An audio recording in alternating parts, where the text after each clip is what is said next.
Il y a pas mal de gens qui essayent de discréditer le jeûne intermittent. Beaucoup de gens disent que c'est une mode, que ça ne marche pas, que c'est pas forcément bien de sauter un repas, que ça va apporter pas mal de soucis sur la santé. Et quand on creuse un petit peu, en fait, c'est souvent des arguments fallacieux qui ne tiennent pas la route. Pour illustrer cela, j'ai trouvé un article de Slate.fr, qui essaie justement de discréditer le jeûne intermittent en disant que c'est dangereux, que ça va apporter pas mal de soucis sur la santé. Dans cette vidéo, on va donc débunker cet article en détail et vous allez voir que quand les gens n'y connaissent rien, en fait, comme toujours, il y a souvent pas mal de conneries qui sont racontées. On passe donc sur mon ordinateur pour regarder cet article en détail. Donc voici l'article de Slate. Pratiquer le jeûne intermittent n'est peut-être pas une bonne idée. Il peut entraîner des vertiges, des difficultés de concentration et une grande fatigue. Donc, l'article est assez court, mais qui dit donc pas mal de bêtises. Le voici. Le jeûne intermittent est une pratique à la mode. Alors déjà, à la mode, non. À la mode, si on regarde l'histoire de l'homme, on peut trouver plein de périodes en fait, pendant lesquelles, malheureusement, il ne pouvait pas manger à sa faim. Et donc, biologiquement parlant, physiologiquement parlant, l'homme n'a aucun problème à sauter au moins un repas dans la journée. Donc, est-ce que c'est une mode de sauter un repas ? Est-ce que c'est pas plutôt l'inverse? Est-ce que c'est pas une mode de manger 3 repas par jour? Si on regarde l'histoire de l'humanité, je pense que dans toute l'histoire de l'humanité, l'homme a plus souvent été en mode jeûne intermittent qu'en mode consommer 3 repas par jour avec un petit déjeuner, un repas du midi et un repas du soir. Donc le jeûne intermittent, dont les promesses sont notamment une perte de poids, donc pourtant à l'instar des cures de jus de légumes ou des diètes hydriques, il n'est pas certain qu'il marche sur le long terme. De plus, différents effets peuvent rendre cette pratique non souhaitable. Tout d'abord, les avis sont partagés quant aux effets du jeûne intermittent sur le sommeil. Alors, c'est là que ça commence à se gâter, parce que la personne ici cite une étude. Donc voici le lien, c'est une étude d'un site sérieux, là-dessus il n'y a pas de souci, mais qui n'a juste rien à voir avec l'article. En fait, dans l'article, il parle de jeûne intermittent, et cet article parle de l'effet du ramadan sur l'effet du sommeil. Donc vous voyez, j'ai mis en surbrillance ici le nombre de fois où le mot ramadan est donc cité. Donc c'est bien marqué, un ramadan ici. Bref, c'est une étude scientifique sur l'impact du ramadan sur le sommeil. Ça n'a aucun rapport. Le jeûne intermittent, c'est sauter un repas. Le ramadan, c'est de ne pas manger du lever du soleil jusqu'au coucher du soleil. Donc c'est quasiment de la warrior diet, autrement dit, ne pas manger de la journée sauf un repas. Et en plus, ce dernier repas, il est pris plutôt tardivement, et effectivement, plus on mange tard, plus on mange beaucoup avant de se coucher, plus forcément le sommeil va être impacté. Clairement, quand vous mangez une grande quantité de repas, d'aliments, quelques heures avant de vous coucher, on est bien d'accord que votre système digestif va être extrêmement sollicité et que la qualité du sommeil va être dégradée. Limite, il n'y a pas besoin d'une étude scientifique là-dessus. Donc, citer une étude scientifique qui parle du ramadan, alors qu'on parle du jeûne intermittent, donc qui, on le rappelle par définition, est juste très souvent en fait le fait de sauter un repas, donc le format 16-8 c'est le plus connu, ça n'a rien à voir avec la choucroute en fait. Donc déjà ça commence pas très bien. Donc si certaines études avancent qu'il réduit le risque de se réveiller la nuit, d'autres disent le contraire. En fait, si on saute par exemple le petit déjeuner, ça n'a rien à voir, ça va pas avoir d'impact sur le sommeil, puisqu'on va consommer le repas du midi, le repas du soir, presque normalement. Le jeûne intermittent pourrait perturber votre sommeil et vous faire passer des nuits agitées non réparatrices. Oui, si jamais on mange, encore une fois, beaucoup, très tard, ce qui est souvent le cas dans le cadre du ramadan, et pas dans le cas du jeûne intermittent. En effet, plusieurs études ont révélé que l'action de jeûner diminuerait votre temps de sommeil paradoxal. Donc non, c'est faux, encore une fois. Celui qui améliore votre mémoire, votre humeur et vos capacités d'apprentissage. Donc oui, c'est vrai, le sommeil paradoxal, c'est extrêmement important. Mais encore une fois, sauter un repas dans la journée ne va pas forcément impacter ce sommeil paradoxal, parce que notamment, on va consommer le même nombre de calories sur 2 repas. Et encore une fois, on est loin du cadre du ramadan, qui est un cas très particulier, et qui n'a rien à voir avec le jeûne intermittent tel qu'on le définit habituellement. Une mauvaise nuit peut également impacter votre travail ainsi que votre santé. Ça c'est vrai, mais encore une fois, c'est pas lié au jeûne intermittent. C'est pourquoi il est préférable de fixer plusieurs temps pour manger dans sa journée, entre 3 et 5. Alors non, par exemple, le E5 est mauvais, genre consommer 3 repas par jour et plus 2 encas, un le midi, un le matin et un l'après-midi, ça va complètement être contre-productif, et justement c'est là en fait on va pouvoir prendre du poids, si notamment on consomme des encas qui sont plutôt à un index glycémique élevé, ce qui est très souvent le cas. Les encas de base, c'est pas des lipides, c'est pas des protéines, c'est souvent des glucides. Donc c'est là on va plutôt prendre du poids. Donc consommer 3 repas par jour, ok. 5, là on est vraiment sur un environnement qui va pas être propice à la perte de poids. Donc cela prévient l'envie de grignoter au milieu de la nuit et améliore la qualité de votre sommeil. Donc Encore une fois, donc c'est faux. Ensuite, le jeûne intermittent pourrait rendre moins alerte et vigilant. Le corps ne consomme pas assez de calories. Alors voilà, là encore une fois, ça se gâte.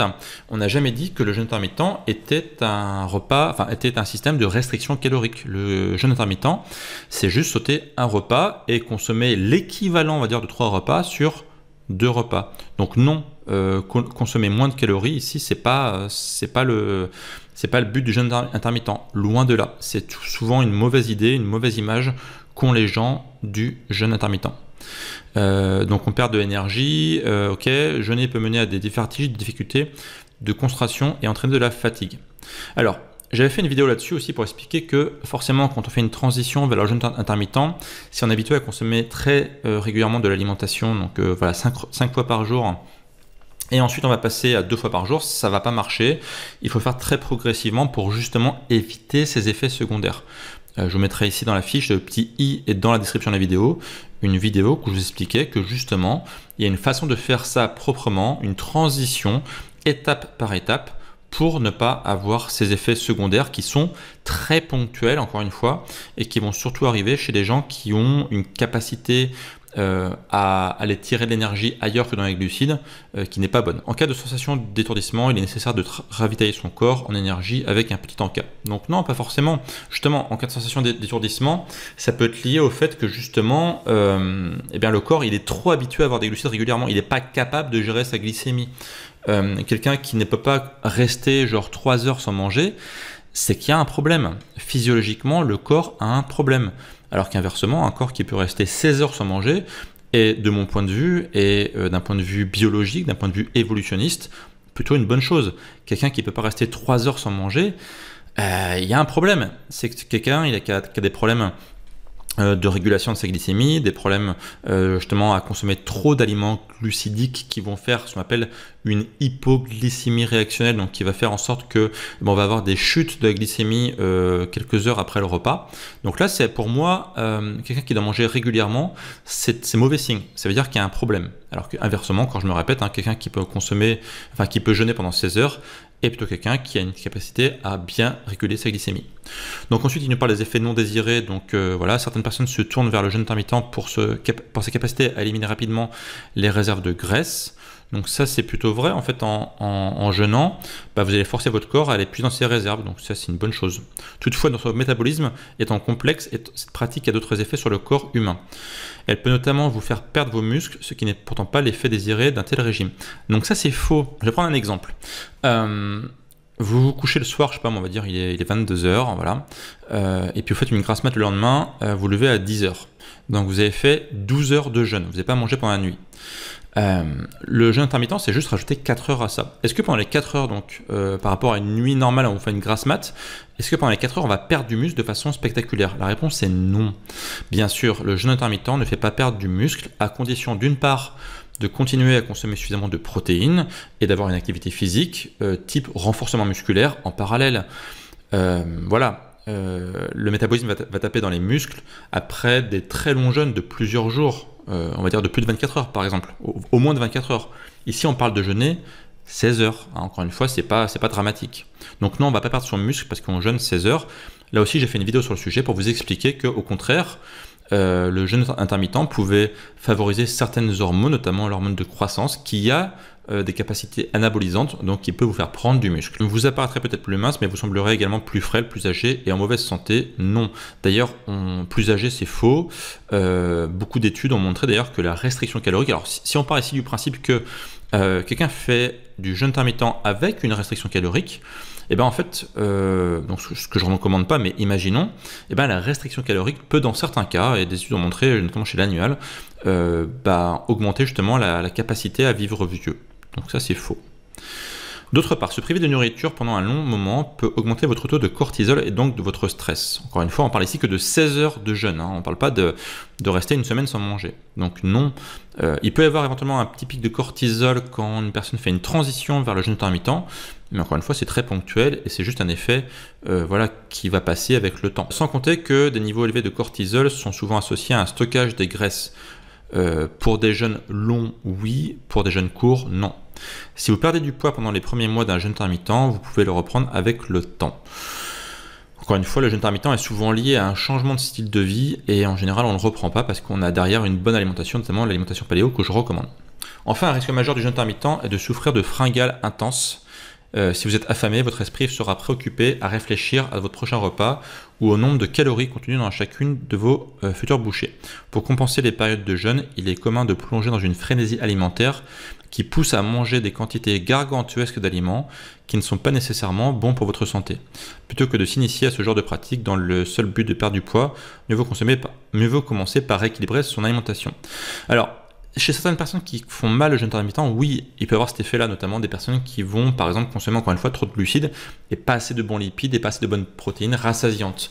Mais si vous suivez bien ce que j'enseigne, si vous suivez bien la méthodologie du bon jeûne intermittent, en respectant bien des bonnes pratiques, il n'y a aucune raison que ça arrive. Donc au contraire, ça peut aider des personnes qui ont des fringales, par exemple, ou qui ont une addiction au sucre, ça peut les aider à vaincre ces addictions. Et c'est justement quelque chose que j'enseigne très régulièrement sur ma chaîne, grâce notamment aux vidéos que je fais régulièrement sur le jeûne intermittent.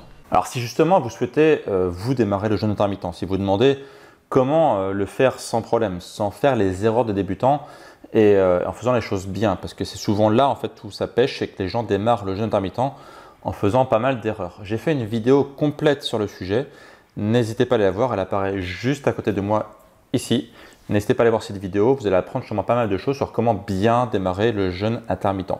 Pensez à vous abonner à la chaîne YouTube de MeMove et moi je vous retrouve très bientôt pour de prochaines vidéos. Et d'ici là bien sûr, prenez soin de vous. Ciao!